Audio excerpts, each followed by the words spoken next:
নির্বাচন কমিশনের জাতীয় পরিচয়পত্র সংক্রান্ত তথ্য জালিয়াতি করে সামাজিক যোগাযোগ মাধ্যমে অর্থের বিনিময়ে নাগরিকদের সংবেদনশীল তথ্য সরবরাহের অভিযোগে 2 জনকে গ্রেফতার করেছে অপরাধ তদন্ত বিভাগ সিআইডি।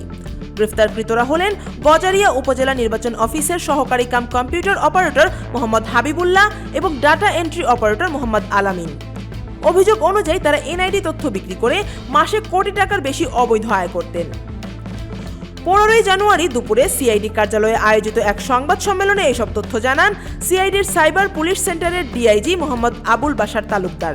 তিনি বলেন, গোপন সংবাদের ভিত্তিতে 14 জানুয়ারি রাত 10:30টায় রাজধানীর আগারগাঁও নির্বাচন অফিস এলাকা থেকে মোহাম্মদ আলামিনকে গ্রেফতার করা হয়।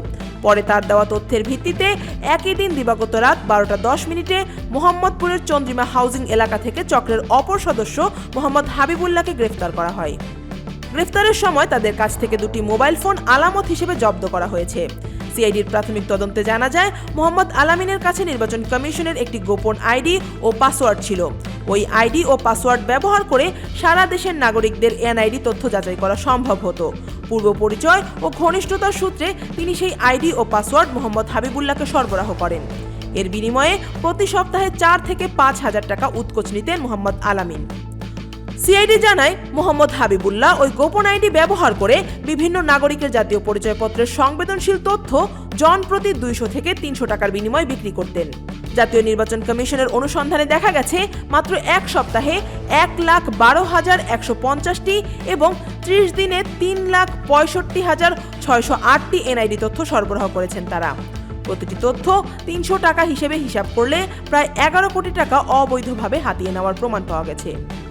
ডিআইজি মোহাম্মদ আবুল বাশার তালুকদার আরও বলেন, এই অর্থ দিয়ে মোহাম্মদ হাবিবুল্লাহ ঢাকায় নিজস্ব ফ্ল্যাট সহ স্থাবর ও অস্থাবর সম্পত্তি গড়ে তুলেছেন এবং বিলাসবহুল জীবনযাপন করতেন। গ্রেফতারকৃতরা প্রাথমিক জিজ্ঞাসাবাদে স্বীকার করেছেন, দীর্ঘদিন ধরে ওটিপি ট্রান্সফারের মাধ্যমে নির্বাচন কমিশনের এনআইডি সার্ভারে প্রবেশ করে সামাজিক যোগাযোগ মাধ্যমকে প্ল্যাটফর্ম হিসেবে ব্যবহার করে তথ্য বিক্রি করতেন। এই ঘটনায় পল্টন মডেল থানায় দায়ের করা মামলার তদন্তে তাদের গ্রেফতার দেখানো হয়েছে। এক প্রশ্নের জবাবে সিআইডি জানায়, এই চক্রে আরও কেউ জড়িত থাকলে তাদেরও আইনের আওতায় আনা হবে। News desk, Dhaka watch.